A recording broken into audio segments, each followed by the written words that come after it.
Taking over Gaza and firing the federal workforce.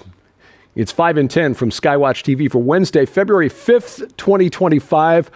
I'm Derek Gilbert. Item number 5 today. Once again, President Trump making heads explode. He met with Israel's Prime Minister Benjamin Netanyahu, the first foreign leader to visit President Trump at the beginning of his second term.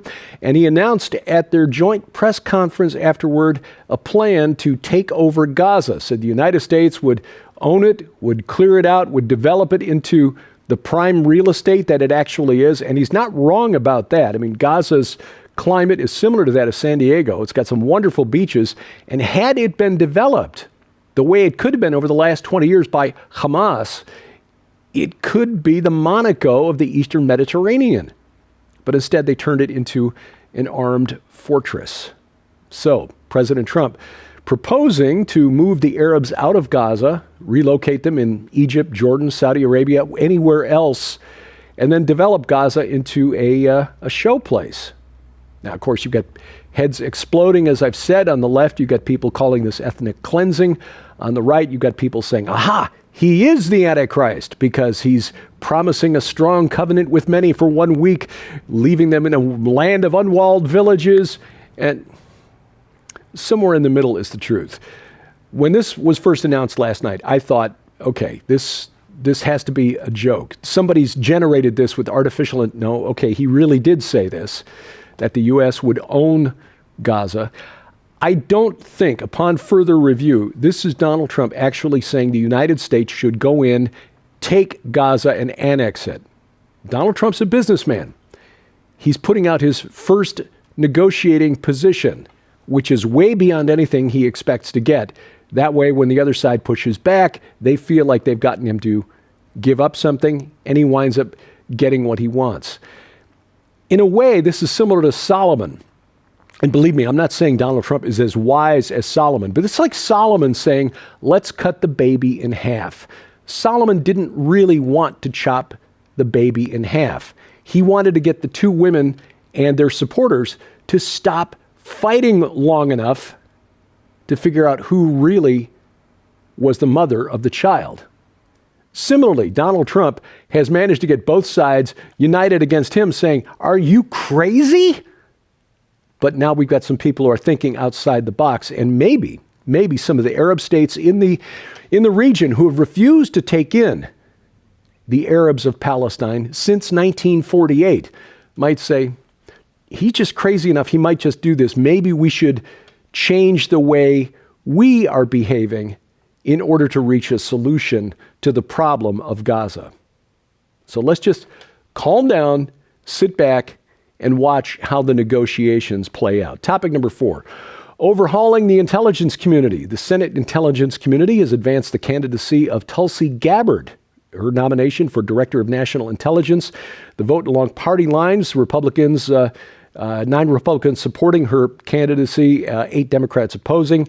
While she was a representative in Congress representing the state of Hawaii, she introduced legislation to limit government surveillance, including FISA. She's also expressed support for Edward Snowden.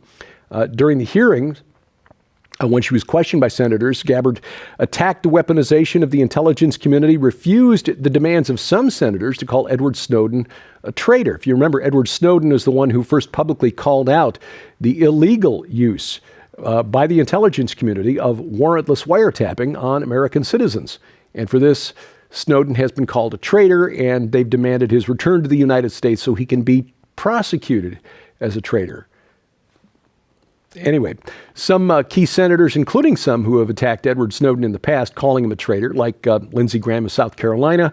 Others like Todd Young of Indiana, Susan Collins of Maine, those seen as key votes among Republicans, have all expressed support, say they will vote for Tulsi Gabbard. This should be interesting because, if nothing else, since Donald Trump began his first run for the White House back in 2015, we have seen now openly how the intelligence community has been weaponized and politicized. Now, it's been that way for a very long time. It's just become obvious since about 2016 that this is the case. And while Lieutenant Colonel Gabbard doesn't have experience directly in intelligence, she at least has shown a talent for independent thinking.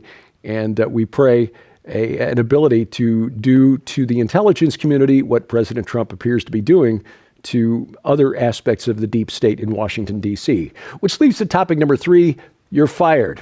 About 20,000 federal workers, about 1% of the workforce, the federal workforce, have taken the Trump administration's buyout offer. The deadline for that offer is tomorrow, Thursday. This offer allows federal employees who don't want to return to working in the office, because only about 6% of federal, believe it or not, only about 6% of the federal workforce. We've been done with lockdowns for what now? Going on 2.5 years? 94% of the federal workforce still working from home.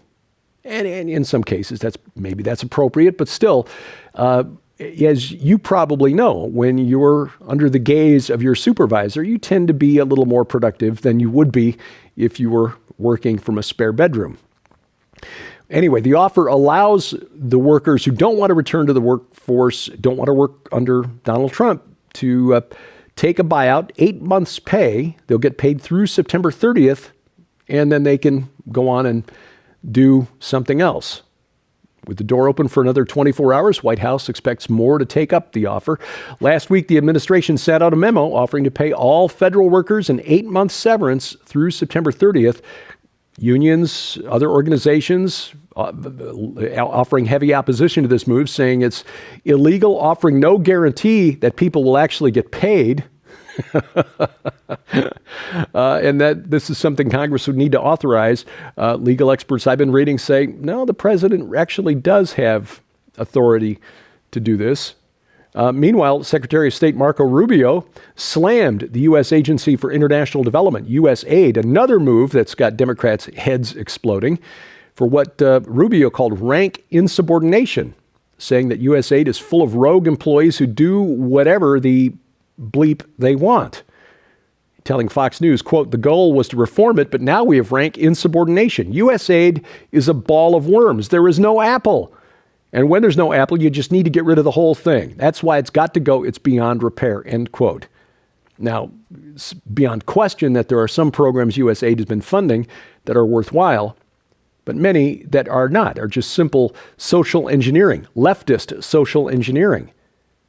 These programs won't necessarily just be cut immediately. They've been rolled into the Department of State and under the direction of Secretary of State Rubio, instead of operating as an independent agency that, as Rubio said, just does whatever the bleep it wants. Topic number 2, lab leak. Not Wuhan, we're talking this time in Congo. The Red Cross, the International Red Cross, is warning that ongoing fighting in the Democratic Republic of Congo, the eastern city of Goma, could result in pathogen samples like Ebola escaping from a laboratory there. There's been a lot of violence in the eastern Congo for decades. Dozens of armed groups, including the allegedly Rwanda-backed M23 militia, competing with the government for resources like gold and diamonds. Now, look, we can understand how the presence of gold and diamonds would lead to violence. I mean, the love of money is the root of all kinds of evil, as the Apostle Paul wrote. What is incomprehensible to me is why anybody in their right mind thought that putting a lab with samples of things like Ebola and other pathogens in an area like Eastern Congo that has been the site of ongoing violence for decades was a good idea. And there are those in Africa who think that this conflict may expand into a wider regional war. So we pray that A, the lab is secured, and B, that cooler heads and peace prevail. Coming up, more proof that being liberal means never having to deal with cognitive dissonance. That's ahead on 5 and 10. You can support the ministry of Skywatch TV and our continued efforts to share the gospel of Jesus Christ throughout the four corners of the world and receive your very own copy of this incredible masterpiece when you order the World Before the Flood special offer. Not only does this incredible opportunity include Rick Renner's new book, fallen angels, giants, monsters, and the world before the flood, how the events of Noah's Ark and the flood are relevant to the end of the age. But it also includes the best-selling book, Giants, Gods, and Dragons, Exposing the Fallen Realm and the Plot to Ignite the Final War of the Ages by Derek and Sharon Gilbert with companion DVD. This incredible book and DVD set reveals the actual identities of the four horsemen of the apocalypse, the identity of Nimrod, and the true location of Babel. Why the wild beasts that accompany the deadly rider on the pale horse might actually be disease-causing viruses, and so much more. Sold separately, these items hold a retail value of nearly $100. Yours now for your donation of only $45, which includes free shipping to all U.S. orders. So don't delay. You can support the ministry of Skywatch TV and help us continue spreading the gospel of Jesus Christ right now by scanning the QR code on your screen using the camera app on your phone for instant access to this special opportunity. You can visit us at skywatchtvstore.com or call 1-844-750-4985 and ask for the World Before the Flood special offer right now. Item number 1 today, more proof that being liberal means you never have to deal with the pain of cognitive dissonance. It burns. It burns. Submitted for your consideration, and this reported by the Martha's Vineyard Times. Ralliers in Martha's Vineyard, very wealthy enclave in Massachusetts, held signs reading, "I pledge to resist," and "Protect people, resist hate." Drivers driving by occasionally honking in support of these statements. They're protesting the repatriation of illegal migrants here, focusing on those who are here who are criminal. Okay, these are the kind of people who are being sent back home in military flights in handcuffs. Well, the people of Martha's Vineyard are protesting. No joke. These people out there protesting as if they weren't the ones who immediately hired buses to get the illegal migrants out of Martha's Vineyard that had been dropped there by Florida Governor Ron DeSantis. You might remember that story from year or so ago. Yes, the illegal migrants dropped in Martha's Vineyard. The people there, "Oh, welcome, welcome, welcome. Here's your bus ticket to go to New York City." We shouldn't be surprised. I mean, the folks of Martha's Vineyard seem to have trouble understanding their own talking points. One of the protesters held a flyer that read, and I quote, "Let's not forget, just a few years ago, DEI was a compelling policy adopted across industries and government to address inequities of opportunity. We must ask ourselves, have these inequities been addressed? Are we now all of a sudden a colorblind society? I contend we are not." End quote. Colorblind. DEI argues that you must consider a person's color when evaluating that person's worth, because if you don't, well, then you are in fact racist. Not to mention an awful, terrible human being. Bless their pointy little heads. This week on Skywatch TV, we continue a fascinating discussion with Rick Renner about his new book, World Before the Flood. What was going on back then in the days of Noah that Jesus found worth connecting to the timing of his return? Watch the program right now at skywatchtv.com. It's where you'll find all of our video content. You can also watch it on our over-the-air broadcast. Our broadcast schedule posted skywatchtv.com/channels. If you've got a set-top box, Roku, Apple TV, Amazon Fire Stick, we've got a Skywatch TV channel, an app for all of those systems. Even if your smart TV is preloaded with Roku or Amazon Fire TV, add the Skywatch TV app. You'll get all of our video content right on the big screen. You can watch us over the internet if you choose, youtube.com/@Skywatch Television. Please subscribe, share, click the bell for notifications, hit that like button.